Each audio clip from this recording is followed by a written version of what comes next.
say, boy, I'm bad to the bone, making love to my mic like Jerobi on the phone. But no time for work. There's bills to be paid, hoes to be sprayed, hunks to be sprayed. Hey, the man, so the man, watch your back. 93 mean skins are a must. We never lack. Sit back and learn. Come now, watch the birdie. Your styles are incomplete, same as Vinny Testaverde. Battling, whatever. Hot damn. Give me the microphone. I want to. Bam. Ah! I had to give y'all a little tribe.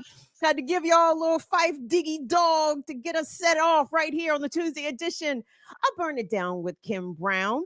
This is the place where we like to set oppression ablaze. I got to come up with a new tagline, y'all. I've been saying that for months, and yet the procrastination continues to defeat me. But I digress, kids. How's everybody doing? Everybody good out here today? Enjoying this spring-like temperatures? I hope everybody is doing well. We got a good show in store for you on this Good Tuesday. We're going to cover the gamut of several different issues, some pertaining to police violence, but there is one topic I want to get to towards the end of the show, because I'm a TikToker now, even though, wait, that's a lie. I do not produce content on TikTok, but now I am all in the TikTok algorithms, and the girls and some of the fellas have been talking about the 4B movement. Have you guys heard about this? It is basically where women say they are heterosexual women, that is, say they're going to sever all relationship, everything with hetero men. It's a trend that apparently started in South Korea, and I want to know, should Black women participate in the 4B movement? Apparently, I had already subscribed to some of the tenets of the 4B movement before I was even aware of its existence. So we're going to get into that a little later in the show. This is not a gender wars conversation, although on social media, it totally looks like a gender wars conversation. But I think there are some merits to what the followers of the 4B movement are talking about. So I would like to get into that a little bit later. Also on the show, I want to talk about the closure of the Federal Corrections Institute of Dublin in California. The only women's prison west of the Rockies is being closed. Why are they closing the prison, you ask? Well, apparently the correctional officers, a chaplain, and a warden could not stop R-wording the inmates. they could not stop sexually abusing the incarcerated women there. So the Bureau of Prisons, instead of addressing the problem, has instead decided to close the prison. And many of the people that are incarcerated there and their supporters say that is not the answer. That is not accountability. It is absolutely not justice. I want to get into the story in just a bit. And to kick off the show, I'm going to hit y'all with a couple of updates from some stories that I know that we have covered here in the past. But before we do any of that, let me see if I can get into the chat and say what's up to my folks. What's going on, everybody? I want to thank everybody. If you're watching us for the first time right now, please like, share, subscribe, engage with the video, give us a thumbs up. My mods, hey mods, I'm gonna need y'all to be in y'all grizzy out here. Will, if you see Afraid Not in the chat, give her one of them toolies, man. Give her one of them things out there. We're gonna have to start deputizing more moderators because on this vertical live stream is shorted, anybody is liable to fall up in this motherfucker talking all kinds of crazy. And trolls, you had your chance. I'd opened up the lines for y'all to come on and tell me directly to go back to Africa. None of y'all decided to seize the opportunity. So the shit talking shall continue unabated. Y'all had y'all chance to send me back to Africa, and you failed, and you fucked up. Look at y'all falling down on the job. Look at y'all. Y'all great grandfathers would be disappointed. It would be distraught. Anyway, let me get into the chat. I'm sorry. That's what's this? Member. We got a new member. Come on here, new member. Who is you? We love to see it. Thank you so much for the support, them. We will take it, please. And that's Alicia. Yes, you better get in here, niece. Thank you so much, Alicia. It was so good to see you and to hear from you on the call-in show. We appreciate it. So very proud of you too, baby. You and Sonny Boy, y'all enjoy y'all time. When y'all hit the bike, that's what's up. So hold on, let me say what's up. Who else do we got in here? Thank you guys so much. Dawn, there she go. Frayed not in the building. What's up, Hallie? What's up, Lady Alex? Thank you so much for making the time. Damien, as always, thank you so much. Stoner Loner, one of our good friends. We love to see our friends in the buildings. Shout out to all of our good mods. What's up to Latif and Courtney and Tyler? My son is up in here. Thank you guys. Thank you guys. Please come in here and give some likes, y'all. They be shamming on the likes, everybody. Sometimes the Jones don't be even getting like 100 likes. I say, ain't this a bitch? I said, how we got 1.5K on the video when we only got 100 likes? I said, that math don't add up at all. Do it, Vespa X. Shout out to Vespa X in the building. What's up? Ooh. Okay, what's up? What's up, Bear? Thank you so much. We'd love to see the new folks come in. Shout out to Big Dumb Animal. Big Dumb Animal trying to be fire fam out here. We appreciate that. So listen, everybody, like I said, give the video a like, a thumbs up, all the goofies. And we're going to get into the show. We are here every Tuesday and Friday, 7 p.m. Eastern for Burn It Down with Kim Brown. I think you guys maybe heard me make my little announcement. I'm going to do a Twitch stream starting on Wednesdays, starting tomorrow, actually. It's going to be Kim's Twitch Turn Up. Y'all love the originality in the title. I'm going to be playing some music, y'all. I got a new, well, it's not new. It's used, but it's quality, though. It's still in good shape. The homie brought over the 8-channel mixer so I can play songs off my phone whilst still talking over the music. Rosalba, got a sneak preview over there on Twitch. Shout out to Northern Witch, Dee. Our Twitch mob over there, mobbing. Love it. So anyway, so that's tomorrow on Twitch. Twitch dot whatever the fuck, BIDWKB. Is it twitch.tv? I don't know what Twitch shit is. Twitch.com. It doesn't matter. Hold on, you guys. Let me get into my story log, and we're going to get into the show, you guys, because these first couple of stories, a bit of a doozy. And to be honest, like this is an update. These two stories I'm about to get into are updates on stories that we've covered here in the past. Do me a favor, engage with the content, like, share, subscribe right here on Burn It Down with Kim Brown. You can follow us around the internet at BIDWKB. So let me give you guys an update on a story that I believe that we covered here in real time when it happened. Will, if you could please pop up that CBSLA article for me, because there has been a settlement reached from the Los Angeles Board of Supervisors to settle a lawsuit brought by the family of a man who was shot by the Los Angeles sheriff's deputies. He did not die, but instead he was left paralyzed. And what you need to know about this man who was shot by Los Angeles sheriff's deputies is that this man is disabled and he was hard of hearing. Information that the police knew ahead of time when they arrived on the scene. So here is the headline. It says LA County approves a historical. The headline is pretty ridiculous because the headline does say $25. Okay. Shame on CBSLA. Who the fuck is proofreading and editing over there? The number is $25 million because I can't see how $25 settlement would be historical, though on the shittier end of the scale, I could see how that totally could be historical, but I don't think it was meant to say $25. It was actually $25 million. So here is the story. So I believe this was 2021. Hold on, let me pull it up myself because all this sounds very familiar. When I was reviewing the details of this, I said, man, I feel as though we definitely covered this on the program. So here is what happened. Okay. So the attorneys representing 25-year-old Isaias Cervantes revealed some portions of their lawsuit and also detailed the ways in which their client had his constitutional rights and civil rights violated when two LA sheriff's deputies arrived at his home on, I believe this was July 2021. These cases actually come kind of close together, the ones that I'm discussing here. So the long and the short of it is Isaias Cervantes, a disabled man who has been disabled his entire life. He is diagnosed with cerebral palsy along with some other intellectual learning disabilities. He lives at home with his mom.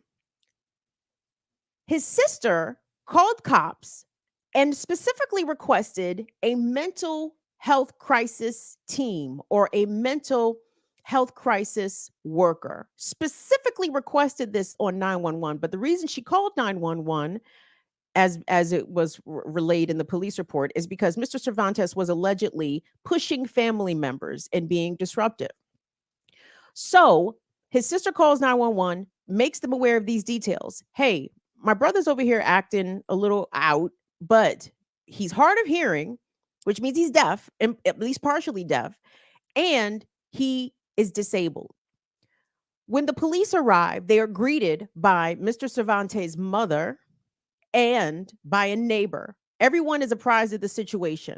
According to the family's lawsuit, after the sheriff's deputies were made aware that, number one, the mother told them once they got there, they said she told them that my son is afraid of police.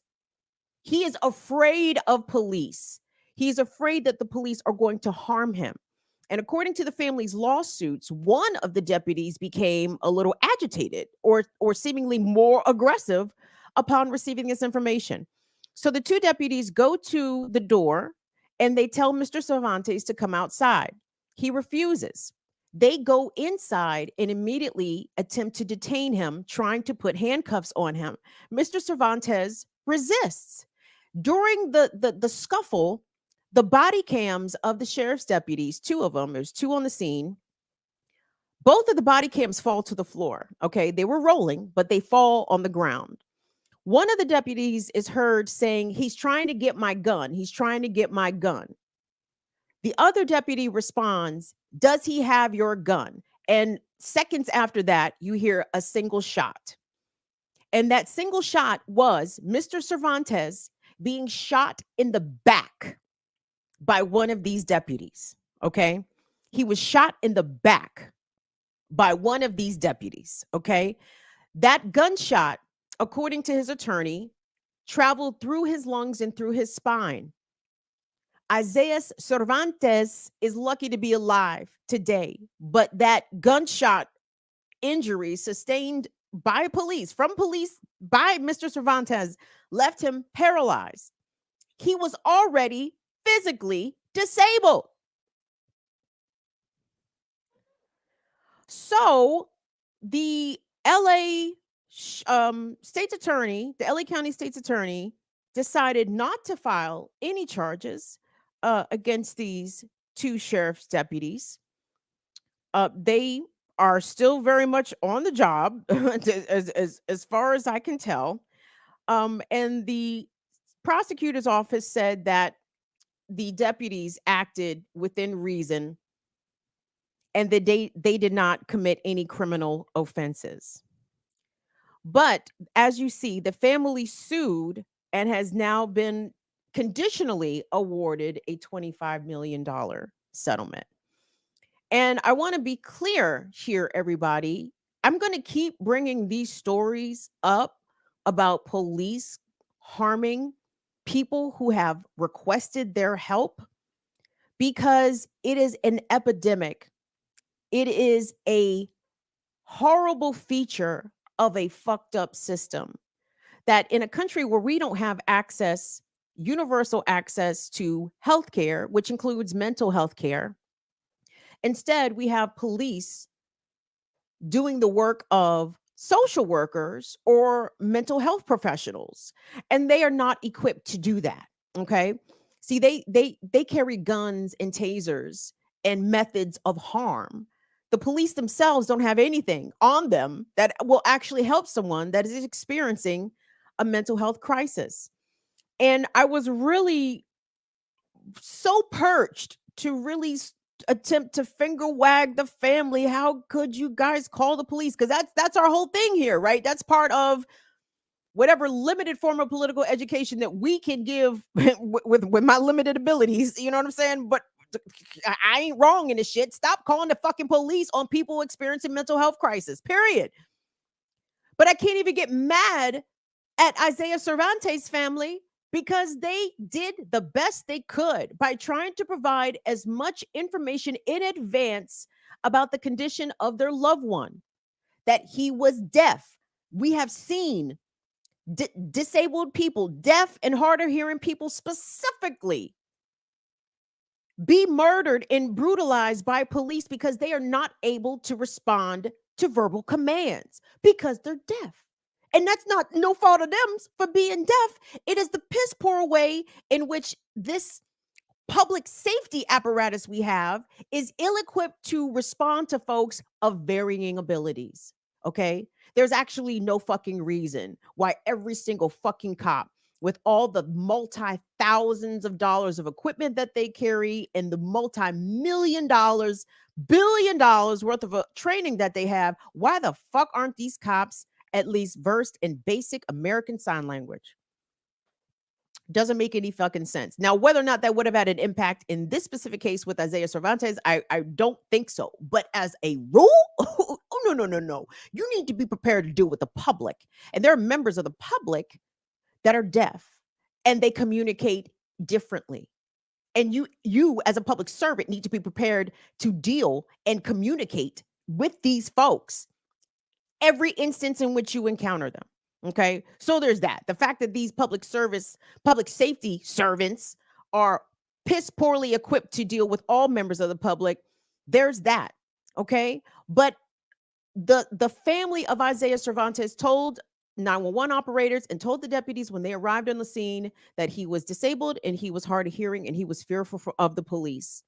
And it sounds as though one of these deputies, may have been Deputy Vega, took this seemingly as a challenge. Oh, this disabled man is afraid of the police. Let's go in there and make him more afraid. Let's go in there and antagonize him and escalate the situation, make him afraid so that he will become physically combative. So now the police have a legal justification in order to use deadly force against him. Make this make fucking sense, everybody. And listen, pro-cop supporters don't need to worry about all the anti-cop rhetoric. Oh, they're trying to make police look bad and people are losing faith in the cops because of cop haters like Kim Brown. It's like, no. People are losing faith in the institution because they see how policing is actually enacted. They see how policing is actually executed. And they see people who are dialing 911 for help and for assistance instead receive brutality and bullets in return. And that is a poor return on investment. We are spending entirely too much money for these fucking cops to show up and shoot people who are in distress.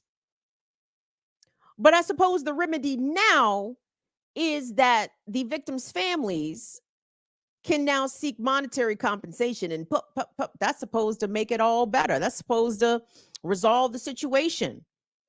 $25 million for a paralyzed, disabled man to live for the rest of his life on in California. I can't say whether or not that is an adequate amount. But what I can say is that when these prosecutors continually fail to charge these killer cops or these cops with murderous intent, because when you shoot someone in the back, right? What do you mean to do? Right? Like what I mean, you might as well shot him in the head. Like what is it that you think is going to happen to this man once he receives a bullet in the back? It basically sounded like it was pretty much at point blank range, close range. It sounded like, per the lawsuit from the family, that the sheriff's deputy put the gun up against Mr. Cervantes' back and pulled the trigger. Oh, and by the way, the allegations, or at least what was heard on the sheriff's deputy's body cam, that Mr. Cervantes was allegedly trying to get the deputy's guns. In the family's lawsuit, the lawyer says that the LA County sheriff's deputies, their guns on their holsters have dual locks, right? So, according to the lawsuit, from the vantage point and the angle that Mr. Cervantes was at, it would have been literally impossible for him to unholster or to retrieve the gun from the deputy's belt, because the shit is locked in and you gotta, push it forward and back. No. You gotta do a bunch of whatevers. So they was lying. They were setting up the pretext because, again, they were aware that their body cams had fallen on the floor. They were aware that the body cams, although recording, was not getting the entirety of the incident. So it sounded like they were setting this man up for a murder. They were setting him up to kill him. That's the only thing that can be accurately deduced. And when these prosecutors say, hey, we didn't find any criminal conduct, okay. okay. Don't wonder why people are losing faith in the institution. And trust me, if the people have not already lost faith in the institution, let me help them out. I'm here to help that the faith in these pillars, especially the one in law enforcement. I'm here to push that pillar the fuck over.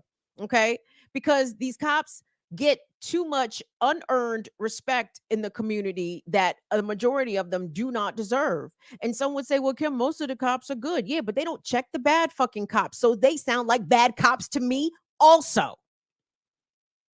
And if the state's attorney's office, the prosecutor's office doesn't see anything wrong, ain't nothing wrong with the deputy shooting a man in the back who's experiencing a mental health crisis, who's already disabled and hard of hearing.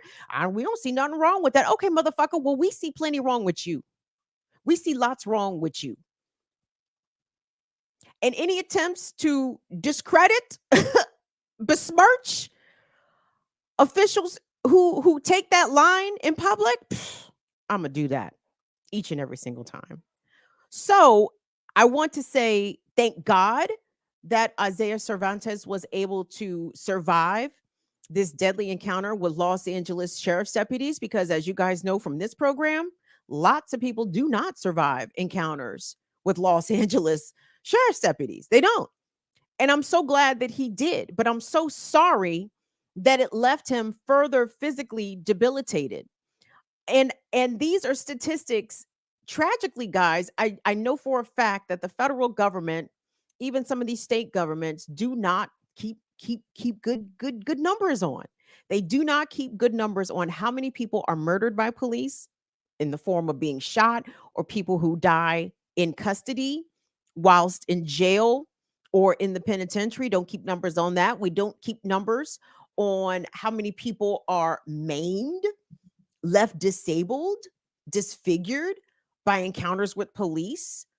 I mean, I think if Americans knew these numbers, well, Americans are fucking idiots. So maybe Americans, maybe them numbers would not do much to sway most Americans. But God damn it, numbers are your friend in this instance. This is some shit I want to know. Fuck Americans. I want to know this shit. And let me tell you something. There's a reason that we don't know these numbers. Because I think if people, the full breadth of this society, was made aware of how deadly encounters with police were, even white folks who get fucked up by police, white folks need to know this shit. White folks be trying to think that the police don't be fucking them up like that. Not to the same extent, no. But y'all be getting fucked up sometimes by the cops too. And I think these are numbers that everybody should be apprised of. And not only that, $25 million. Isaiah and his family deserve that. It is unfortunate that the citizens and the residents of Los Angeles County are going to have to pay that, because there's no incentive to tell the deputies not to be violent and not to hurt people. That it's baked into their training. It's baked into the budget that the county already knows. They're going to have to pay out hundreds of millions of dollars annually to settle lawsuits brought by the public pertaining to police misconduct. It's baked into the system, everybody. So that's why we have to overturn the system. The system needs to be abolished. the system needs to be rebuilt anew, because from the training to the response to the money paid out to the fact that Mr. Cervantes may or may not have had adequate health care and mental health assistance to begin with. This is our system. This is America. Burn it down. Let me take a break here, kids. Oh, wait, that's a lie. Ain't no break. Hold on. We're not breaking, because my other story is along this line. Hold on. Will, do me a favor. Go to that Washington Post clip if you could, because this is also an update on a story that I had brought you guys a couple of years ago. And the reason why this story jumped out to me was for a couple of reasons. So I want to say this was 2022. Yes, 2022 in Northern Virginia, in a very affluent suburb called McLean, Virginia. A 26-year-old man was experiencing a mental health crisis. His name was Aaron Lynch. So there's a couple things that happened here.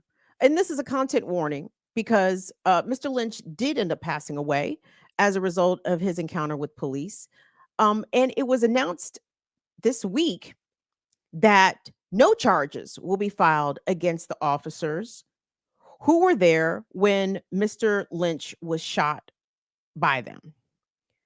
So this happened, I want to say, and not that I want to say, this happened in 2022 in McLean, Virginia, which is a very affluent suburb, which is kind of the reason why this kind of jumped out at me, because you don't usually see police shoot wealthy folks, let alone wealthy white folks. So that's kind of why that story jumped out. So Mr. Lynch, Aaron Lynch, 26 years old, was experiencing a mental health crisis at his parents' home.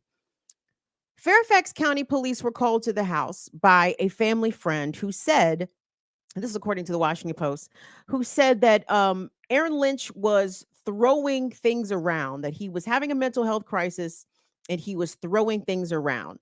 So when the police first came to the home, it was 3 Fairfax County police officers and a mental health professional. Okay. When the police and the mental health professional arrived to the home, Aaron was nowhere to be found. Police searched the home and searched the neighborhood. They did not find him. Later that same night, Aaron Lynch returned back to the home where his parents were then there. And actually, Aaron Lynch asked his parents to call 911 because he was in distress. And when the police arrived, I do have a clip here. Hold on. Let me compose myself here one moment, because here is the headline. Sorry, for the Washington Post. That's what's on the screen right now. It says Fairfax officer cleared in killing mental disturbed McLean man. So the officer has been cleared. So I do have a clip, guys, and to be clear, this is not a clip of the shooting. The clip that we are going to see is not of when Aaron Lynch was killed. However, it was the moments that immediately preceded it. And here's the reason why Fairfax County police said that they had to shoot this man 5 times, because he allegedly charged at officers wielding a wine bottle. He charged at officers wielding a wine bottle. Officers deployed their taser at him 2 times. And when that didn't stop him, according to the officers, he appeared to be charging towards one officer, and a second officer shot him 4 times. Now, according even to the Commonwealth's, the Commonwealth's attorney's office, who's the state's attorney, county attorney's office in Fairfax, they say that they agree that Mr. Lynch had already dropped the wine bottle by the time he had reached the one officer he was allegedly charging at. So the other officer discharged his weapon 4 times. And Mr. Lynch's parents said that while Aaron was on the ground, the officer shot him a 5th time in the neck, which ultimately killed him. So I want to show you guys again, no shots are fired in this clip that I'm about to show, but you are going to see Mr. Lynch coming towards officers. He did charge them, as they said. But my question is, simply because you're being charged, A, does that mean that you immediately fear for your life? And B, the fuck are you trained to do besides shoot? Where's your hand-to-hand combat skills? There's 3 of y'all. It's 1 of him.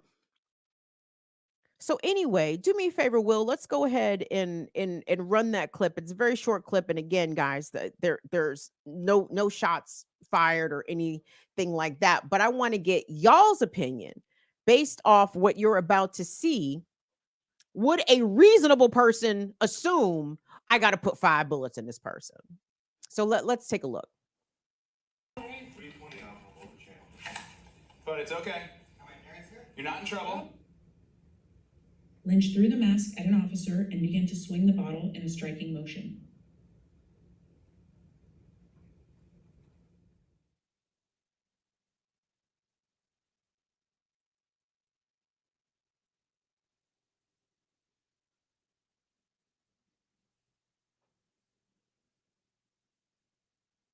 Oh, that's it? We didn't hear no play it again, Will. I'm sorry.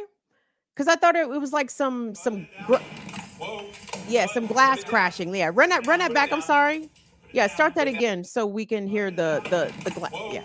But put it down. Put it down. Put it down. Put it down. Put it down. We don't.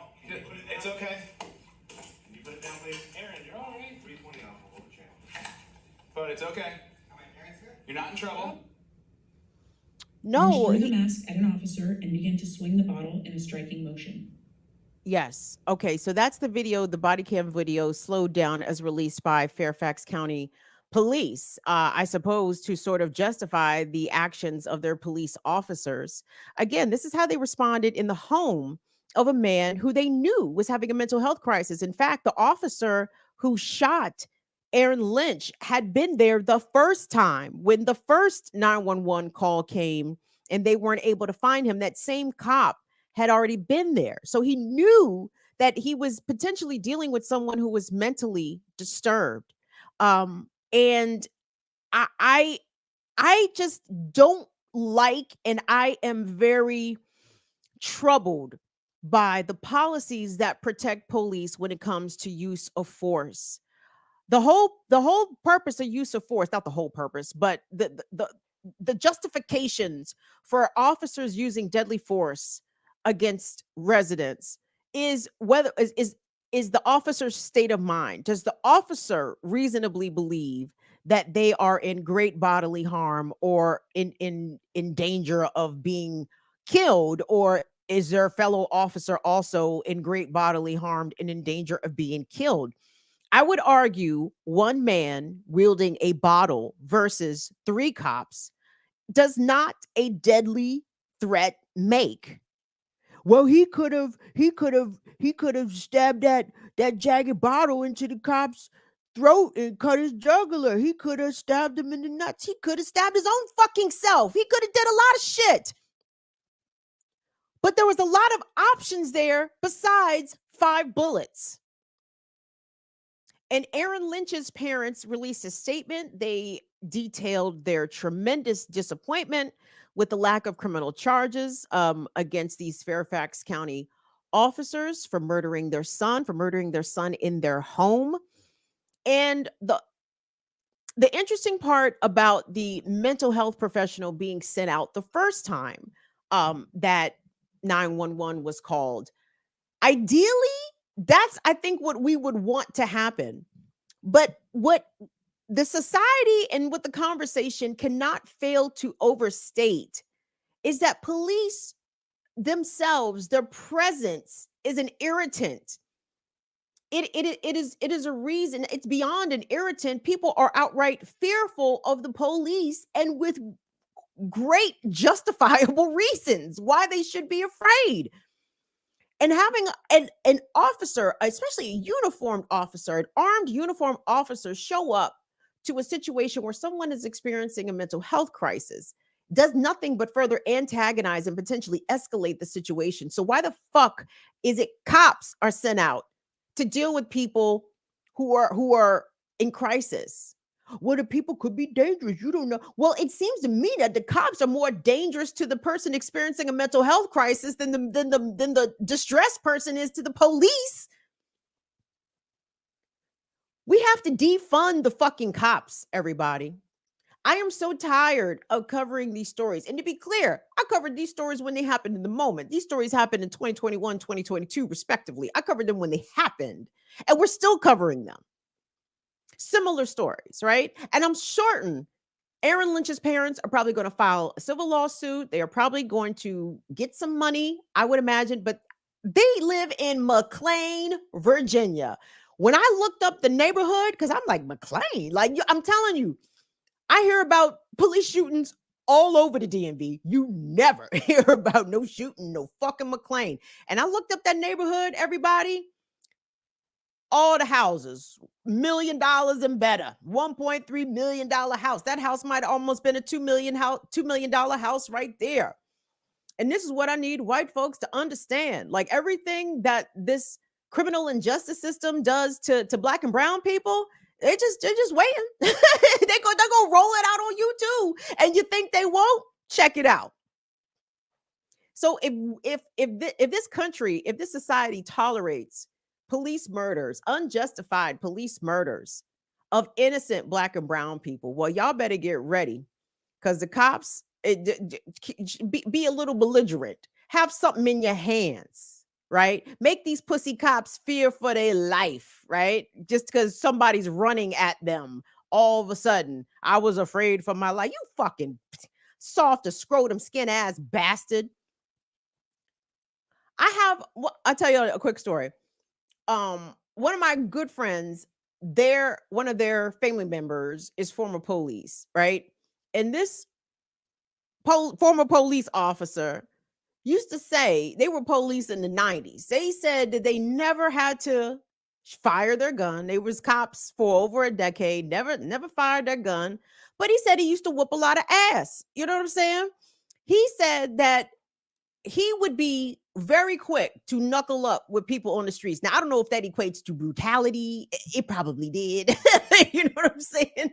But he said he never killed anybody, right? And these cops today, they don't want to knuckle up. They don't want to get into no physical skirmish. I don't know why, because they probably go home and play video games. I don't know what the fuck I don't know why these police are so fearful and outright refuse to get into physical entanglements with people in the public. They would immediately rather pull their gun, take that paid administrative leave for officer involved shooting, and go about their business. But us as the public, we are the ones on the receiving ends of this police fear of engaging with people physically, which is what I thought the fuck we paid them to do. You know what I'm saying?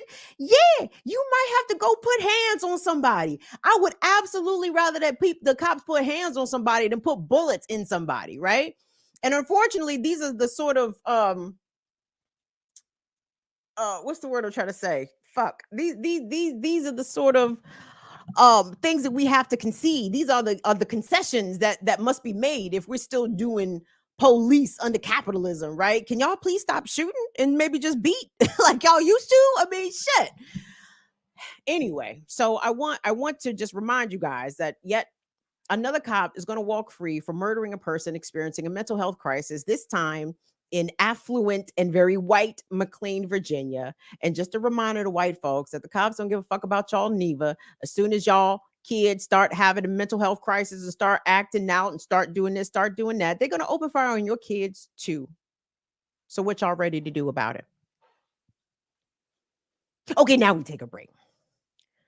Y'all hear Bagheera back here giving me the business. Back here giving me the business. I see shit popping up on the side. I'm assuming people is watching out here, which is great. So thank you guys so much. Big up to everyone that is watching us live on YouTube. Please like the video, share, subscribe, comment, chat. Be nice. Well, I don't give a fuck. Y'all don't have to be nice. That's what we got mods for. The mods is here to deal with you turkeys who don't want to be nice, which is fine. So anyway, so we appreciate all the newcomers joining us tonight. Big up to everyone that's watching us on Twitch. What's up, Rosalba? What's up, Day? What's up, Facebook? Shout out to Patrick S., our lone Facebook viewer. We appreciate you over there, Patrick S. And I don't even know what's Twitter. I don't even fuck with Twitter no more, y'all. Twitter. Elon just ruined it. It ruined like a colonizer tends to do. Look, the motherfucking colonizer step up in the spot and fuck everything up, dog. This shit ain't even fun no more. You done fucked this shit up so bad, Elon Musk, you pussy punk motherfucker. Oh, for the no folks, by the way, I curse a lot. I'm sure maybe you guys have deduced that by now. But the other thing that I do, so I don't like to say men are pussy because yeah, that's how men insult each other, which is a goofy thing because pussy is strong. So I love to say that when some men do goofy and terrible things, I say they're soft as scrotum skin because a vagina versus a scrotum.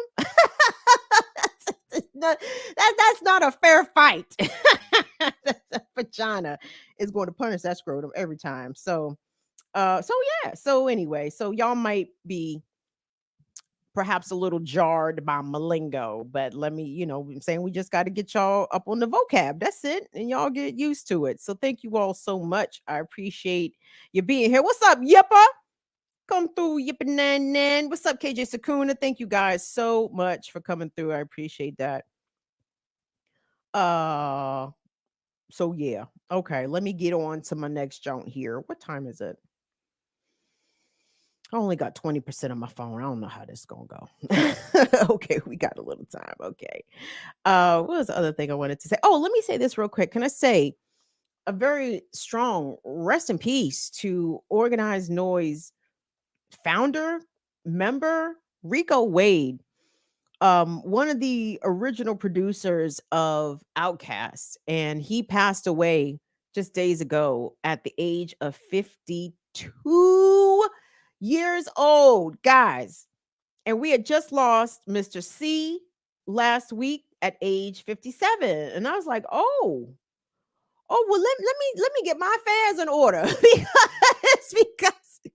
because Gen X is getting the fuck up out of here quicker than we thought. So Gen X, I'm not trying to be the bearer of bad news. I'm just saying, get your affairs in order because we may not have much longer. We may not have much longer out here. It's looking bad. It's looking bad. So anyway, very sad to hear that news. Huge fan of Outkast. Tremendous fan of Organized Noise and the sound that they helped to create with not just Outkast, but the whole Dudgeon family, Goody Mob, and all them nigga holla you way and all that shit. So a big loss for Gen X rap fans, especially Southern rap fans. So there's that. Do me a favor, guys. Give the video a like. Subscribe to the channel to Burn It Down with Kim Brown, and follow us places around the internet at BIDWKB. This next story comes out of California. And guys, we all know that the prison system, the American prison system, is basically slavery. I was going to say that some vestiges of slavery. No. It's actually still very much slavery, as we all know from the 13th Amendment of the Constitution, which did grant enslaved people freedom, unless you get locked up and then you ain't got no more freedom and you back in slavery, right? So one of the features of slavery was also sexual violence committed against men and women. But let's stick here with women, and let's be clear. Sexual violence against incarcerated people has never stopped, but it has absolutely always been a marker of what goes on inside women's prisons. And sometimes in the men's prison, the sexual violence can be inmate versus inmate. But in women's prisons, overwhelmingly, the sexual violence is committed by the correctional officers there, tasked to ensure the safety and structure of the prison. But when it's the workers at the prison, the ones committing the sexual violence, oh, Houston, we have a huge problem. And in fact, in California, at Dublin Women's Prison, FCI Dublin, Federal Correctional Institute Dublin, out there in NorCal, right? If I got this right, Cali folks, outside of Oakland, California, the Women's Dublin Federal Prison is slated to close. The Bureau of Prisons, because again, this federal prison, so this is operated by the federal government. The Bureau of Prisons, which oversees federal prisons across the country, announced that the Dublin Women's Prison is going to close. Well, why? Why is it closing? Well, per a 2021 Associated Press investigative piece, which revealed that there was systemic levels of sexual abuse and violence committed by correctional officers against the incarcerated women there at the Dublin prison. And in fact, eight former and current employees, or maybe former employees by this point, 8 employees of the prison have been brought up on charges. 2 have already been convicted. 1, I think, is still awaiting. 2 of the people that have been convicted in some sort of abuse of these women inmates was the warden and the chaplain, to give you some idea of how pervasive and widespread this sexual abuse of these women was. So, Will, actually, I want us to start off. Let's go ahead and get into the ABC 7 piece. So, this is ABC 7 coming out of the Bay Area. It gives a pretty decent, if not abbreviated, overview of the kind of conditions that these women were facing. And to be clear, everybody, this is one women's prison. Assume that this is happening, what you're about to hear, this kind of behavior is happening at all women's prisons. Okay. So, anyway, let's take it up with ABC 7 giving us the details about why FCI Dublin, the prison, women's prison, federal prison, is about to shut down. This course of action is to close the facility. It's a place at the center of a years-long sexual abuse investigation. At least 8 employees, including a former warden and chaplain, have been charged with sexually abusing inmates. 5 have pleaded guilty and 2 were convicted at trial. He's very nasty with all the girls. He liked to see us naked in the showers. This woman served 25 months at the Dublin Center. She asked us not to show her face or reveal her name, but she says what happened inside those walls was horrifying. The officers there that insulting us, they basically see us in the showers. They open the curtains. The Bureau of Prisons would not say where they are transferring the inmates due to safety and security reasons. However, they are most likely transferring them to places far away from here. The closest federal women's prison is nearly 400 miles away, down in Victorville.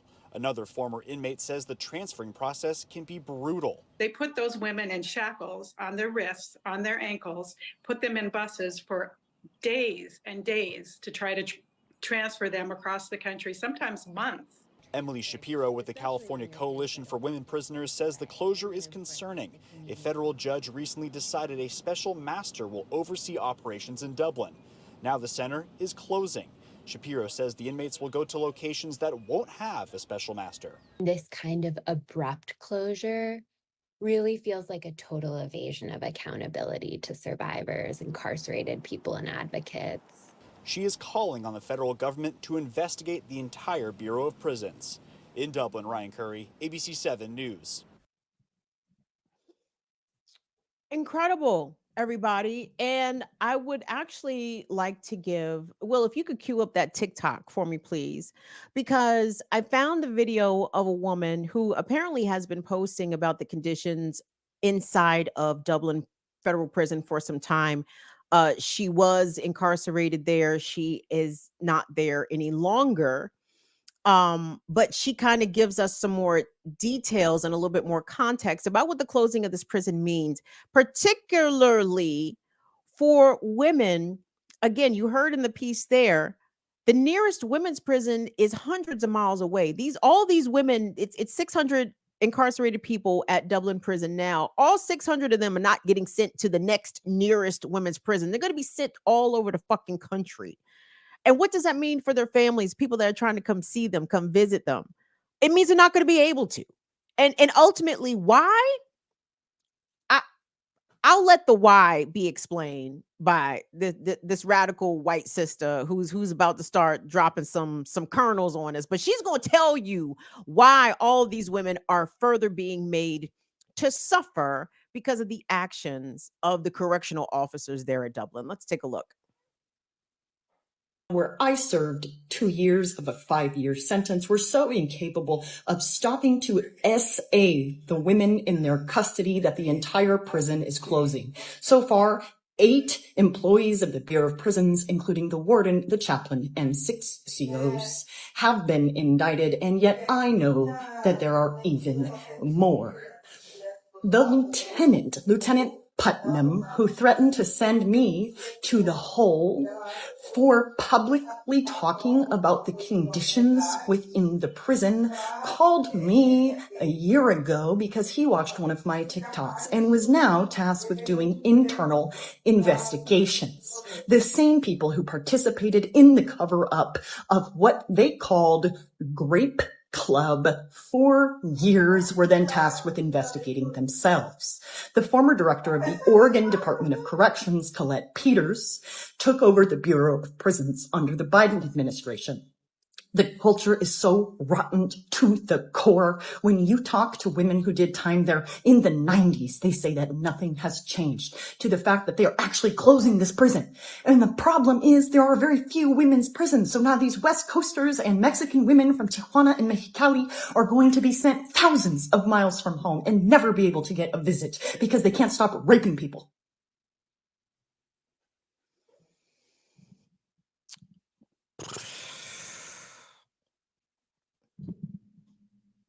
What do you even say to that? Like, what do you even say to anybody that can look at anyone with critical thinking skills, with the ability to understand and process information, and you say to them that this is the best system that we have? Like, hey, we have to do it. Well, you did the crime, you got to do the time. We're going to send you in jail. Or whatever happens to you in jail, well, I guess you deserve it. Shut the fuck up, you evil, spiteful, horrible person. Okay. People deserve to be treated as humans whilst incarcerated. And to be clear, the dehumanization of these women by I have to imagine all of these CEOs had to be men. I would imagine that if any of those that have been in not implemented, what's the word I'm trying to say? I'm not even trying to say indicted, that have been implicated. There we go. Any of the people, I think if any of the people have been implicated in this abuse scandal were women, I think we would hear about that. You know what I'm saying? Because they would have said it was Becky's idea. Oh, this was all Becky's idea. Becky said it was fine. So I think if there had been a Becky in this rape club scandal at the Dublin prison, I think we would have heard that. And again, this kind of goes back to the question that we have to ask ourselves, that I have asked on this show, guys. What kind of problems do we have in America? Do we have gun problems? Do we have a violence problem? Do we have a man problem? Do we have a problem? When there is concentrated power held exclusively by men, and they have the ability to wield it and weaponize it against people they perceive as being weaker than them, they will do it every time and without shame, and will cover for each other. The only reason we know about the systemic sexual abuse that is taking place at this women's prison is because the media got involved. And how did the media, the Associated Press, let me credit them properly, the Associated Press is who did the investigative journalism to uncover this. But how did the Associated Press even get hip to this story? It took whistleblowers from the inside, women who had been incarcerated there, some women who were still incarcerated. In fact, there is a whistleblower lawsuit they have filed. There's a lawsuit pending right now against the Bureau of Prisons. And in the piece from the Associated Press, one of the lawyers representing it, this, I believe this is a class action lawsuit, because I believe there are several plaintiffs suing the Bureau of Prisons and suing some of these people who have been charged, suing them individually. But what the lawyer said in the Associated Press piece is that they are glad that instead of suing FCI Dublin, right, they sued the agency, the Bureau of Prisons, right? Because now the prison is being closed, right? So imagine if they had filed their lawsuit against FCI Dublin specifically and be like, see, well, we closed the prison and we fired the wrongdoer, so I guess y'all ain't got no lawsuit. Nope. These people are a little smarter than that. They filed suit against the Bureau of Prisons because they allege, and likely are correct, that these kinds of conditions, this is what is typical of all women's federal institutions, and probably not just at the federal level. There is something about exerting and using power, especially sexual power, right? There's something to that I suppose on some level most women may not experience or maybe not even care to experience. Like, I don't want to ever, like, why would I ever want to try to hop on some man who's not consenting? Like, you know what I'm saying? Like, does that even sound like fun? Like, does that even sound like some shit? Like you can even get moist too? Like, what? So it's weird for me and troubling and disturbing and infuriating when I hear about the rape club at the prison because the mandem knew that they could take advantage of these women who were vulnerable and in their care. And just for clarity's purposes, because I know some people actually may not know this, but there are no circumstances legally in which an incarcerated person can consent to sex with a correctional officer or any sort of authority figure over them in that jail because they have no power. They can't consent. Even if they say yes, it's not consent because the power dynamic is disproportionate, right? So there is no, oh, these girls was probably trading sex for favors. They was probably getting extra jello and everything for fucking and sucking. It's like, no, no, and no. Even if that was the case, legally, it's not the case. And most importantly, these correctional officers, the warden and the chaplain, absolutely knew better. And they took advantage of the situation anyway and violated these women in numbers that we may not even fully ever know. So I want us to try to remember, we do somewhat on this program and even on Black Power Media. Obviously, we try to keep the plight of political prisoners in the fore of our conversations. But for incarcerated people overall, we have to remember that there are absolutely the special hells that these people find themselves in, right? Women, men, trans folk, every experience behind the wall is a hellish one, right? And the inconsistencies and the errors of our criminal and justice system are such that it would be foolish for all of us or any of us to assume that just because somebody is in jail, that number one, they deserve to be there or they should be there, right? And even if they are there, I don't think that people deserve to be violated. Least of all, not violated by the people that are tasked with their care and their safety, right? Not to say that they're there to be nurtured or cared for in any way, but they are there to be treated as humans. And they shouldn't have their autonomy violated routinely and systematically. And in the case of FCI Dublin, we don't know for what duration of time the women inmates have experienced this. But closing the prison does not solve the problem. And in fact, it makes the challenges for these incarcerated women that much more difficult. They are now going to be further separated, even farther away from their families. And all because the correctional officers just could not stop raping them. Incredible. Anyway, let me take a little pausey for the causey here. Oh, it's at 8 o'clock. We got a little time. Let me get into the chat because this next one, I'm interested in what y'all got to say about this. I'm interested in what y'all got to say about this. Do me a favor, like the video, like the stream. What's up, vertical streamers? I don't even know what we got in here, man. I think YouTube be. Ooh, I just moved my chair. Well, fuck. It's a whole nother configuration in here with this vertical shit because the ratios and shit is different, and it's I gotta adjust myself different ways, and my lights is all wayward. And so I appreciate you guys are going to work through this sort of transition of the way that we appear on YouTube. So hopefully you guys are digging it. Hopefully y'all don't even notice the difference, except potentially there's more people in here, but not that many more people. I think YouTube recommends the stream on the back end. Oh shit, we don't have any people in here. I got 36. Will, how many people we got in here? What you see? What you say? How many folks we got in here, Will? On your end.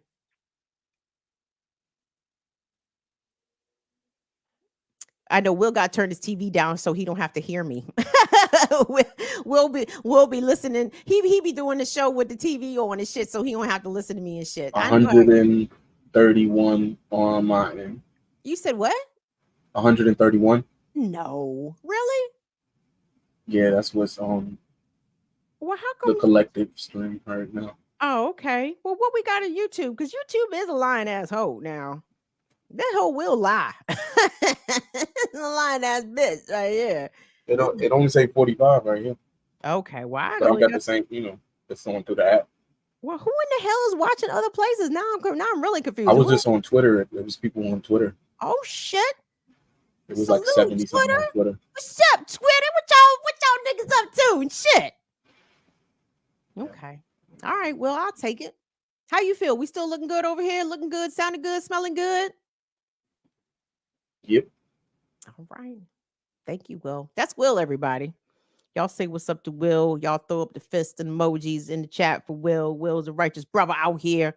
You know what I'm saying? He keeping us crispy out here. What's up, Infinite Content? Thank you so much for making the time, good brother. We appreciate all the people watching. So thank you guys. Come on in. Give the video a like, a thumbs up. Subscribe to the channel. Hold on. My dog might make an appearance. What's up, Bagheera? In or out? In or out? She gonna be out. Anyway.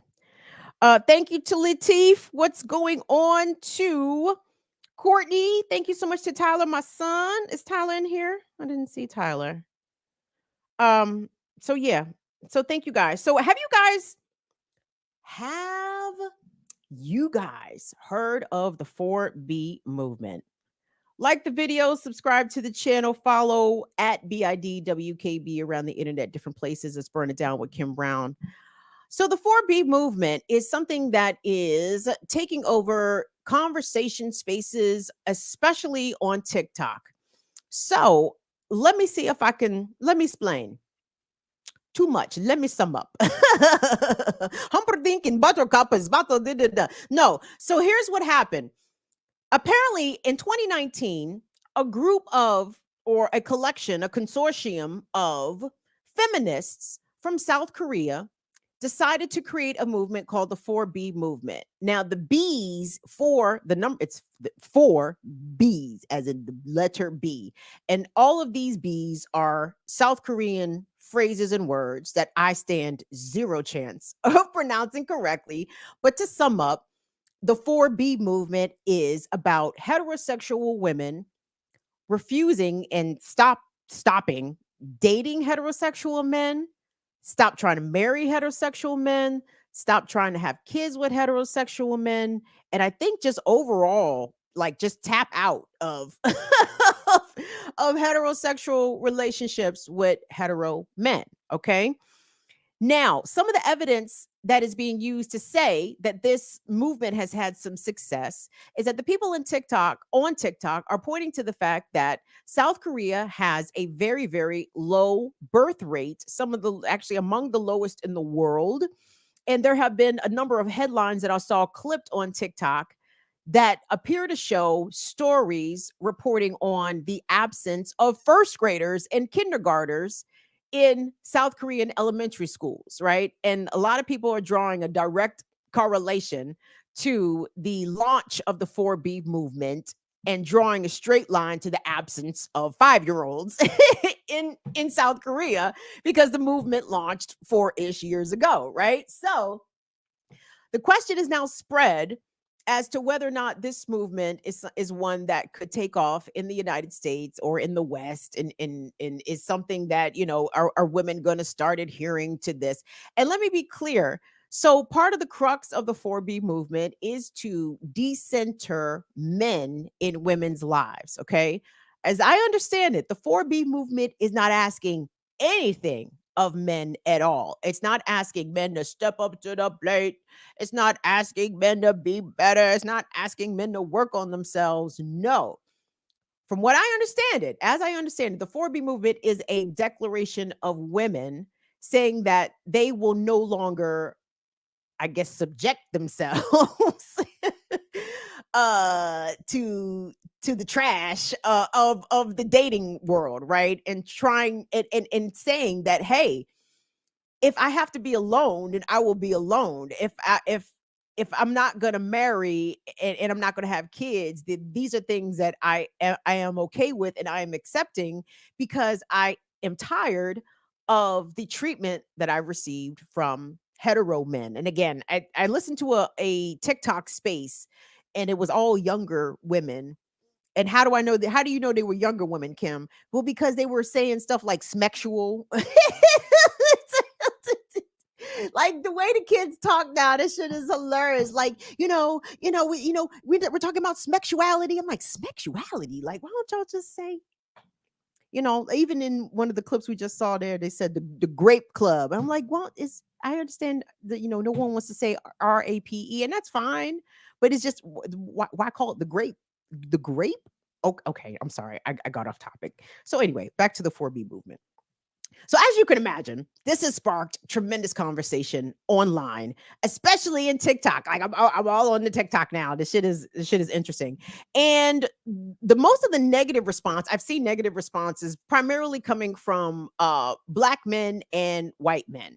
But hold on, before we get into the negative responses, let me say this really quickly. So I tried to dig a little deeper as to how successful or how widespread the 4B movement actually is in South Korea. And to be clear, South Korean women are explicit in saying that there is a misogyny problem in South Korea. There is absolutely a patriarchy issue. There is absolutely unacceptable rates of intimate partner violence in South Korea, and that does factor into why some of these women are choosing a single life for life, right?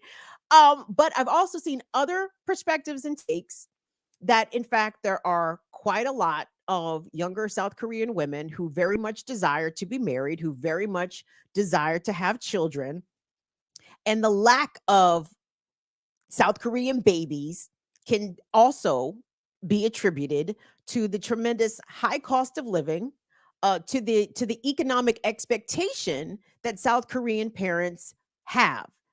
One South Korean sister explained that sure, you can have a baby, right? But in South Korea, they take that education shit very seriously, right? So you send your kid to school, but after school, all the children are receiving private tutoring, or they go to like an after school private academy, which costs thousands of dollars. And they're doing this from elementary school all the way up through university, because the way that their social structure, it's so rigid based on academic achievement, right? So if you don't achieve well in primary school, you don't get into the good college, and that could fuck you up for life. Let this one lady tell it from South Korea. She was like, if you get into the shitty university, that's on your resume, and that's just a reason for companies not to ever hire you, interview you, deal with you, or whatever. I mean, it seems like a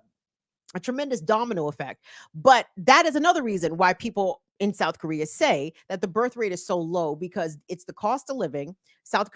Seoul is one of the most unaffordable places in the world, and the ongoing financial cost to raise a children to the South Korean standard is why many women and couples are opting out of children, right? But let the people in America say that's South Korea. Now the American babes are taking it to another level. Okay. Black women and white women, I saw so many videos of both Black women and white women saying that they're going to tap into this 4B movement. They are not going to have sex with men, which I don't believe. I don't believe that for a second, girls. So sorry. It sounds good on the internet, girls. It sounds great. Oh, we're not going to have sex. Okay. Okay. But not marrying them and not having babies by him, baby. Now listen, now that's tenets of the 4B movement I can get behind. And truthfully, I've been behind them and didn't even realize I was behind them. And let me just tell y'all this, please. Let me just say this for the record. So I don't think that abandoning any kind of relationships with hetero men is necessary, though I understand the intent behind it. Men do not understand how exhausting it is to deal with men. Let me tell you some of the comments that I saw on some of these TikTok videos, or at least some of the commentary that I found both funny and accurate. One woman said, you know, the reason why some of these men are losing their minds about the 4B movement and they can't believe it, you bitches is not going to make it, and da da da. The reason why these men are in such disarray and in confusion about why women would want to separate from them is because men do not understand why a woman would choose to be single, because men are not single by choice. You know what I'm saying? Men are single because nobody want to fuck with you, right? But you know, a woman can be unsingle as soon as she feels like. But so that was one comment that I thought was hilarious. What was the other one that I saw? Oh, the other comment that I saw was hilarious when the woman said, of course, men don't understand or can't understand why women don't want to date them because hetero men have never dated a hetero man. like you don't understand the headache and the stress because you've never dated a man, right? So these are the tenor of the conversation. So, and to be clear, it is a lot of men are trash sentiment running through some of these commentaries. Like, make no mistake about that. But I feel as though I'm hearing more legitimate justifications coming from women, except what as it pertains to this 4B movement. Because what I will say, I heard not one of the many videos that I looked at, I didn't hear one talking about, well, we doing the 4B movement because these niggas be cheating, because these men ain't faithful, they don't know how. No, a lot of women were citing their mental health, you know, trying to preserve their peace, trying to, you know, make sure that they stayed emotionally and mentally grounded, because some of these relationships can exacerbate some of your mental health issues. They talked about actual physical safety, the likelihood that you could be on the receiving end of some intimate partner violence or some acquaintance violence or grape, as the kids say. You know what I'm saying? Like, I heard a lot of legit reasons. And the thing about it is, when you listen to the reasons that some women in South Korea say that they are doing the 4B movement, it is the exact same reasons that some women in America say that they're doing the 4B movement, because they are exhausted of constantly having to present themselves to the male gaze, to cater to the male ego, and still be expected to work and do all the domestic labor and do the majority of the child rearing. Now, gentlemen, before y'all give me all the red faces in the fucking chat and shit, I know that that's not every dude. You know what I'm saying? And we've had this conversation, guys. If I ain't talking about you, then I'm not talking about you, right? But if I'm not talking about you, right, which I hope most of the men in my chat anyway, we got the upstanding bruvs over here. I can't speak about them other chats. Okay, but over here's we got the upstanding bruvs. So bruv, you already know I'm not talking about you, but what I need y'all to do is to act like I'm not talking about nobody you know. Okay, like and this, I think, is another aspect of the 4B movement conversation that it's highlighting, that there is a tremendous disconnect in the way that women and girls have been treated by hetero men, and then the ways in which these hetero men either justify that treatment, deny that treatment, or just shrug their shoulders and be like, well, I don't do that. You know what I'm saying? Well, okay, cool. I'm glad that you don't do that. But you know who does that? Your cousin, your best friend, your line brother, your coworker. You know what I'm saying? Your church member. Like, we cannot be obtuse out here.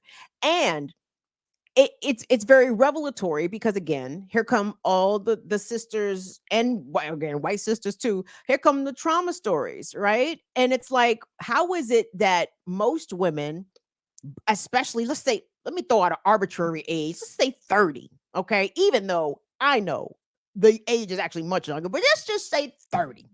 Let's say by 30, most women have dealt with either one instance of sexual assault or at least two instances of some sort of harassment, right? And let me be clear, to say by 30 that women have experienced only two instances of that is generous as fuck, okay? Because by 30, I'm realistically, that number is probably at least a couple dozen. Would you say, girls? I mean, honestly, I'm talking about micro and macro levels of harassment and assault, right? Like it's dozens by the time you're 30. Would you say, girls?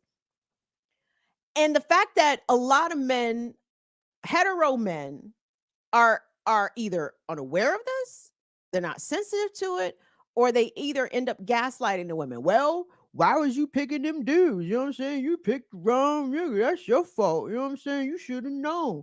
You should have known. Or, you know, in response to a woman, let's say, be assaulted because she was under the influence or whatever. Well, why was you out there getting drunk? I mean, it's that kind of shit, right? And it's like, dog, like, on that level, no, nigga, we cannot even be friends. Like,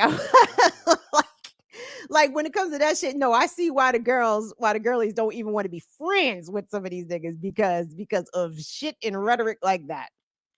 So let me say this. Will a 4B movement work? Will women in America across racial and ethnic lines, will they abstain from sex with men? Will they stop procreating with men? Will they stop pursuing men for marriage? And will they stop dealing with hetero men on a regular basis? And I say that, and it's not what I want to happen, but I'm just being realistic about the situation. The answer is no. American women are not willing to do any of those things because American girlies are thirsty. They are, okay? They want the mandem attention. They want, they want to be, Instagram official with they boo-boo. They want to make the other girlies mad because look at my man, look at what he did, look at this, too thirsty for that shit. You know what I'm saying? Meanwhile, this nigga is all in all your friends' DMs. You know what I'm saying? Doing the absolute most. And here you are celebrating your relationship on the socials. No, American women, no. American women have been too conditioned to believe that you need a man to A, complete yourself, B, save face in society. You know what I'm saying? And C, these American women want the man. I don't know. I guess maybe we just stick with A and B. I think A and B. I think A and B is reasonable. And I've seen the push, part of the pushback against the 4B movement coming from women is that this is a movement trying to separate and stop the creation of Black families. And I disagree with that because I do disagree with that because the Black family didn't need a movement to get in the way of its success, right? There's a lot of things impeding the Black family. Capitalism is impeding the Black family. The criminal injustice system is impeding the Black family. There's a lot of things impeding the Black family, and the 4B movement is absolutely not it. So anyway, I want us to play a couple clips that I did see, maybe better encapsulating some of the conversations that's happening on TikTok. And again, I feel like I'm breaking news here in a way because I asked Will before we went live, had he heard of the 4B movement? He had not. Oh shit, I'm supposed to be in the chat. Y'all supposed to be telling me if y'all know this shit. So anyway, so Will, I don't even have a preference for the clip. So you just play the first one that pops up. Just run that job.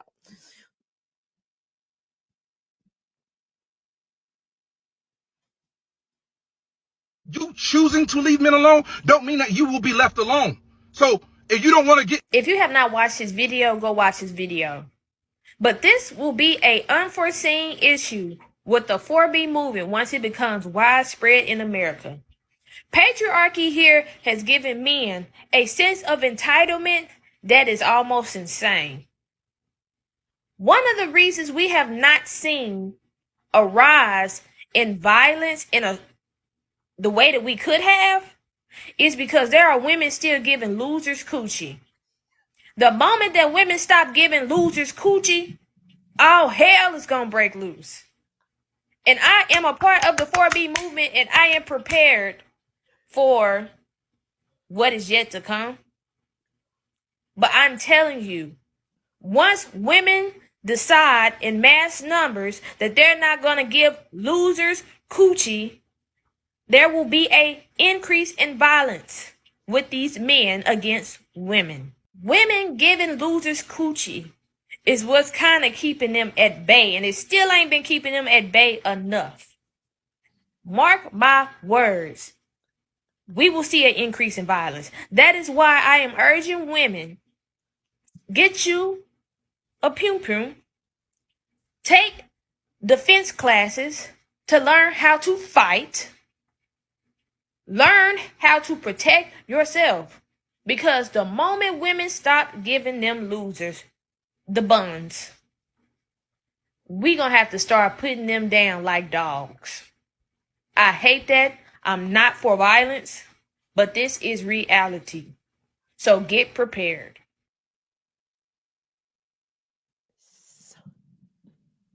I forgot how funny that shit was.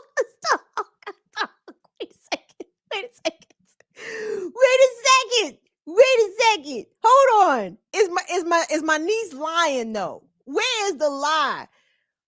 On all levels. Ladies. How long have losers been giving coochie? So long. And my sister, that wise prophetess, you heard her. She said that I'm trying to find the lie. Where is the fucking lie? The reason why we've been able to keep some of these terribles, not my good bras, for some reason the reason we've been able to keep some of the terribles at bay is because some women still have pity on the losers and give them coochie. Jesus. And that's why the 4B movement is going to struggle, because losers are used to getting coochie.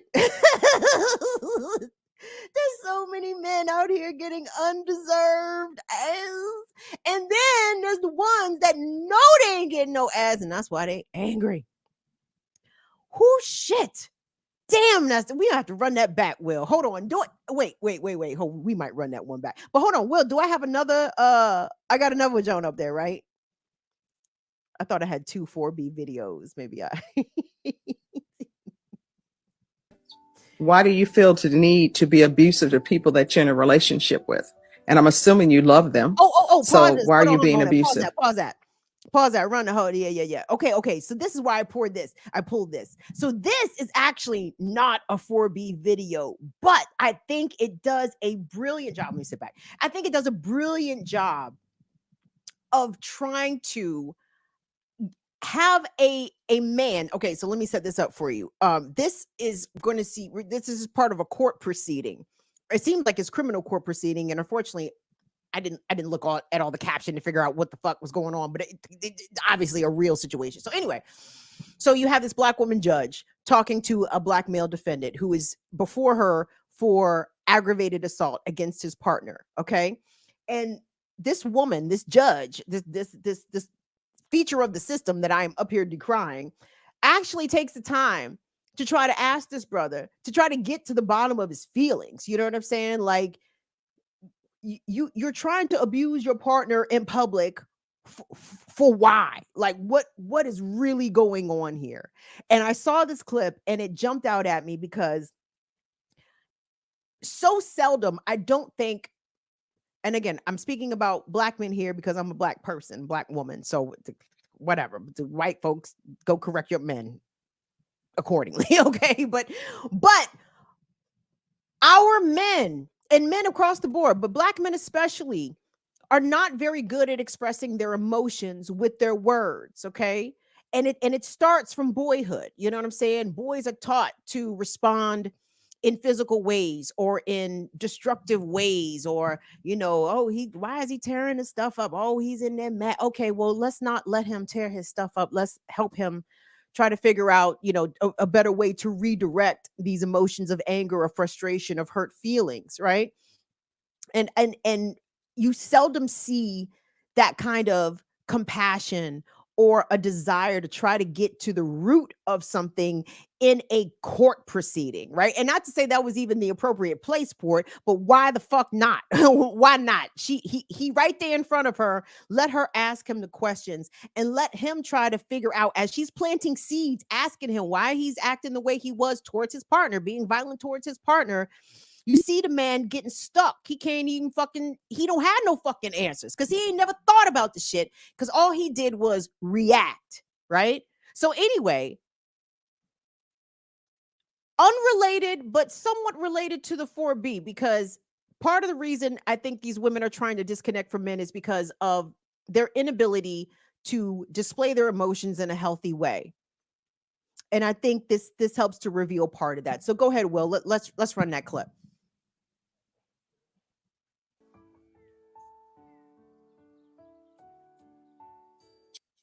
No, I mean, you have violent tendency, which why?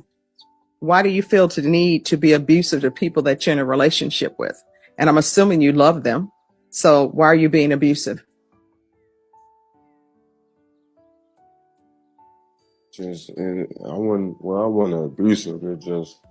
No, if you chase somebody around the parking lot, unless y'all playing Ring Around the Rosies, and if you're not playing that, then that means that you're violent.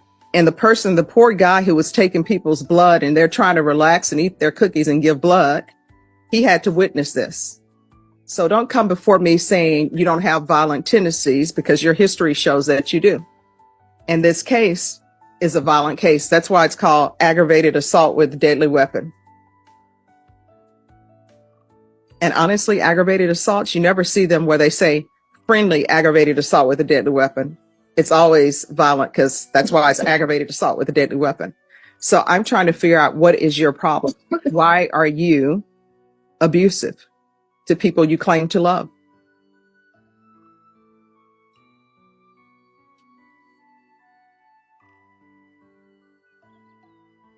Your 8-year-old is going to grow up and ultimately be in a relationship with somebody. Do you want somebody to be abusive to her? No. You want somebody to chase her around a parking lot? No. So again, why are you doing this? Because I don't know if I should accept this plea or not. I'm trying to figure out why you're doing what you do. And you and I both know that the person who's taking care of that 8-year-old is not you. It's your mom, her grandmother.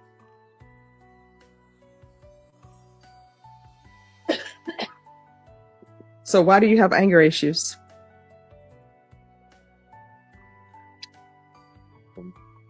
I mean, there has to be a reason. I mean, if somebody say they don't want you, then usually the answer to that is okay. And as my grandmother would say when she's alive, she's like, my heart may be breaking in 1,000 pieces and I'm crying on the inside, but you'll never see it on the outside.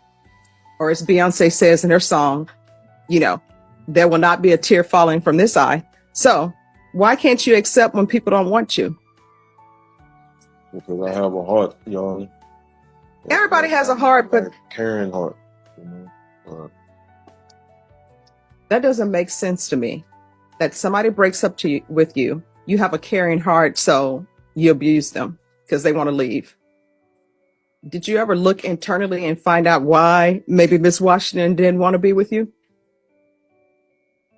And then you slash your tires. Do you know how much tires cost? That's expensive. And if she's at the place giving blood and making a donation, maybe she's selling plasma, maybe not. Usually when they say in the report that someone was giving plasma, that usually means that they're selling it. Otherwise, they're just giving a blood donation. So why you slash your tires?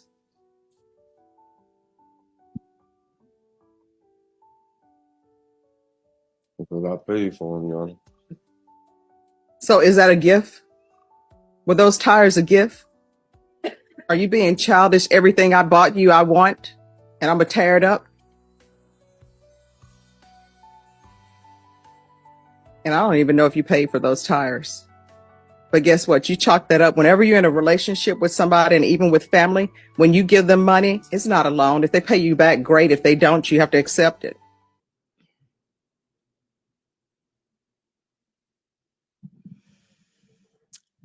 I need to see if there is a follow-up piece to that right there. Wasn't that compelling? You don't usually see that, you know what I'm saying? Let alone in a courtroom, and let alone with a judge that seems to at least have some compassion and trying to get that defendant to have some introspection about his actions, right? And granted, y'all, we may not all know men who are sitting before a judge for aggravated assault, you know, on their partner. But we do know people that are bad, right? And to be clear, can women be manipulative and be predators and be abusers? Absolutely. Do women kill their partners at the same rates that men kill their partners? Absolutely not. Absolutely not. And in this case, in the clip that we just saw, I thought it was interesting because again, I'm 45, y'all. I've known a lot of people.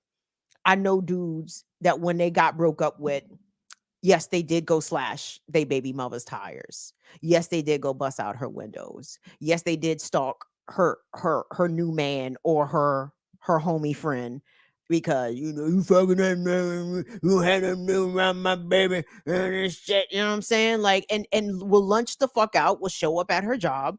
You know what I'm saying? I mean, y'all, I keep teasing the fact that in recent weeks here in the DC area, there have been at least 4 Black women specifically who have been murdered by their partners or former partners, or even 2 women were murdered by one of the woman's family members. Insanity. And I want to bring y'all these stories, but they're too heartbreaking. Can't do it. You know what I'm saying? But a lot of the shit sounds very similar to what we just heard in that TikTok clip. You know what I'm saying? Like there's a protective order in place. Why? Because the male partner was being abusive. In this one instance in Northern Virginia, the lady had the protective order. She had her job. She's sitting in the car. She got police on the phone. He's up here and I have a protective order. What happens? He rolls up, shoots her right through the windshield and she dies. That's it. Like intimate relationships can turn deadly for women. And I need our brothers to understand that. I need all men across the spectrum to understand that. But I'm speaking specifically to Black men because I'm a Black woman and I care about us. I would love for us, Black men and Black women, to have healthy relationship dynamics. But there is little to no accountability for some of the behaviors of the bad ones, right?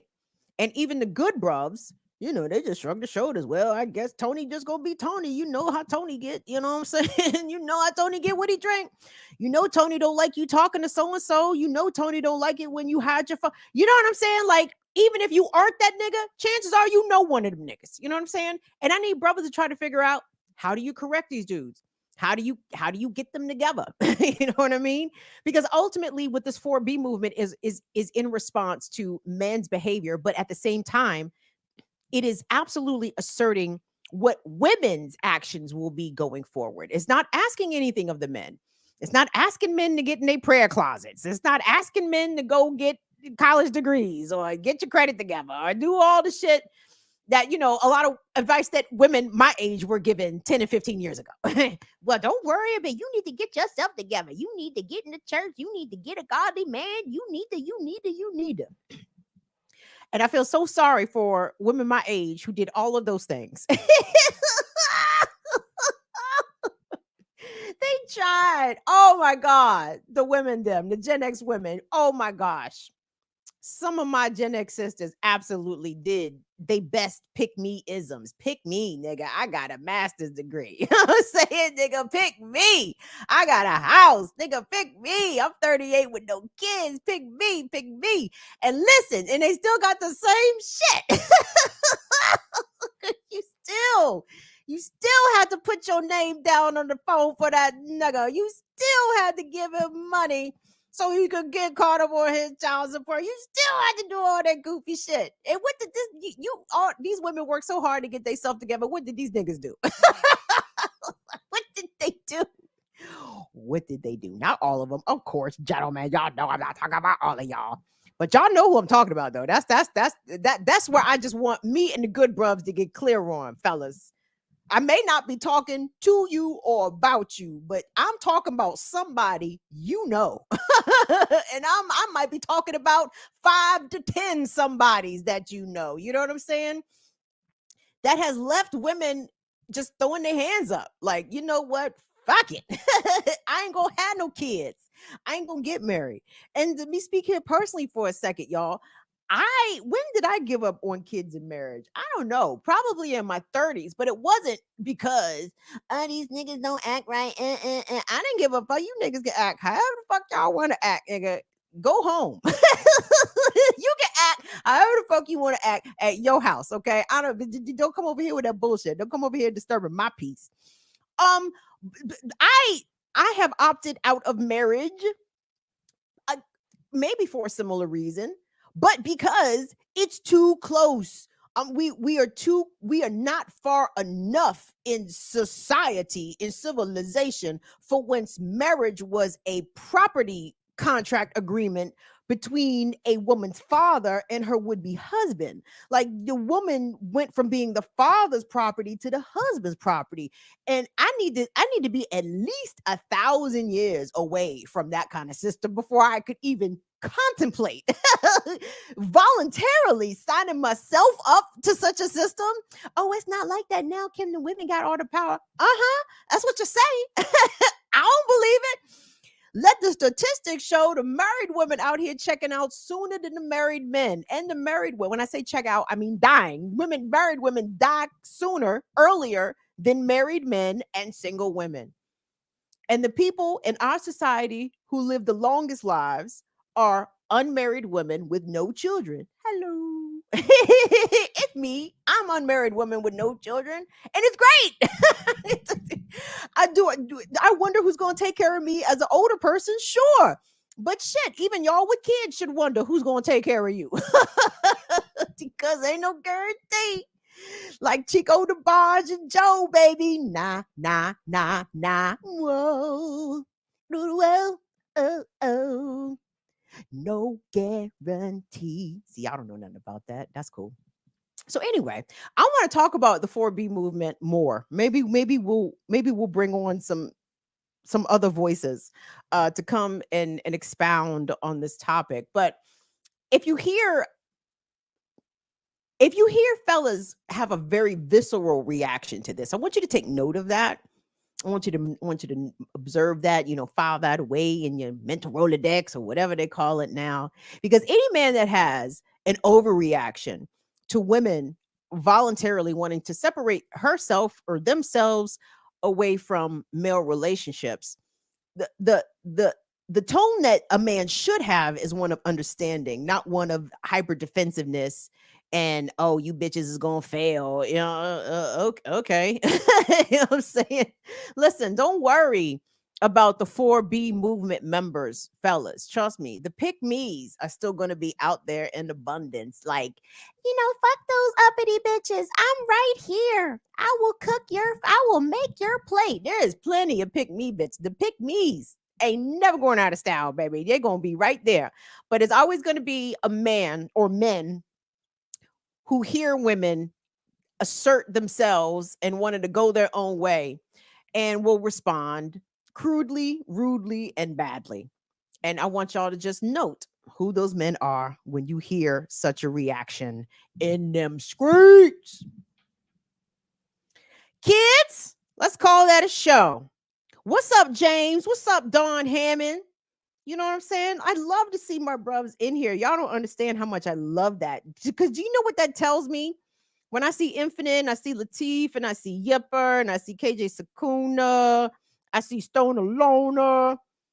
I said, look at all the bruvs that are not fuck boys. I said, look at all these non-fuck boys. Not boys. Y'all not boys. Y'all grown ass man. But you understand what I'm saying? You couldn't be over here and be a fucking sucker. Impossible. Absolutely impossible. And I appreciate that. Nobody's hit dog hollering in this joint, I don't think. You know what I'm saying? This is what the new fellas and the new viewers need to understand. I am going to have lots of things to say about the whites, about the whites, about the mandem. Who else? About Democrats. Who else do I talk about, y'all? Who else do I get on that I hate? I hate the abusers, the sexual predators. I mean, there are definitely certain, you know what I mean? But if you sensitive, like you cannot be a defensive white in here. You just got to take it. You cannot be a man defensive in here. You just go ahead and take that shit, dog. Because I'm telling you, the God is honest truth. And because I know there's plenty of good men, and I know there is a notable amount of good whites. I won't say plenty. There is a notable amount of good whites. You know what I'm saying? And some of them are joining us this evening. So to be clear, if I'm talking about your group, don't get mad. Don't get defensive. Think about what I'm saying. I might be talking about your group, but am I talking about you? And usually hit dogs will holler. Well, I'm saying, all right, motherfuckers. All right, y'all. We finna bounce. I got a quick announcement. I'm doing something new next week. Next week. Tomorrow. I'm sorry. I did say next week. I'm sorry. I meant to say I'm doing something new tomorrow. Wednesday, I'm going to be on Twitch and Twitch only. I'm calling it Kim's Twitch Turn Up. I got it set up in here now that I can play music and talk at the same time. So you guys know that I used to be a radio DJ, but fuck all that shit. I'm a music lover first and foremost. That's why I'm not a radio DJ now, because the radio sounds like shit and I could not be in there co-signing shitty music. Imagine that. Me. You know what I'm saying? Oh, y'all, that was the latest from Kodiak. Picture that. Anyway, so I'm going to get to play some shit that I want to play. And to be clear, I am 62 years old. So I play 20th century music. And my focus on tomorrow, Wednesday, on Twitch, go to the page right now, BIDWKB on Twitch. My focus is actually going to be 80s British synth pop, even though I refer to that as white R&B light. The Pet Shop Boys, fucking Wham, fucking Swing Out Sister, fucking who's my girl? Samantha, what's her name? Damien. Oh my God. Samantha Fox? Yes. So I'm gonna be playing some white music, but it's white folks low-key doing black music. So I figured we start off basic, and what you can't get more basic than white. It's like, sorry, now I'm just being rude. All right, so join me tomorrow on Twitch, 6:30 p.m. Eastern time. It's going to be Kim's Twitch Turn Up. I'm planning on setting aside at least an hour and some change with y'all, and trust me, I'm so excited to do this. Ask Rosalba, tell the people them how excited I was to be over there when we was testing this shit. I was giddy. I said, oh, I'm going to enjoy this. So join me tomorrow on Twitch, 6:30 p.m. for Kim's Twitch Turn Up. I look forward to seeing you all there. Okay, guys. Hopefully y'all get my lighting together. Lord have mercy. Anyway, thank you all so much for watching. Join me tomorrow morning on the Remix Morning Show, Black Power Media, Tuesday, Wednesday, Thursday morning, 7 a.m. 8 a.m. to 10 a.m. Eastern time. Please give the video a thumbs up on your way out. Subscribe to the channel if you haven't already. Thank you so much to Will and Molly. And we will see y'all back here on Friday, but join me tomorrow, Wednesday, on Twitch, BIDWKB for Kim's Twitch Turn Up. See y'all later. Bye-bye.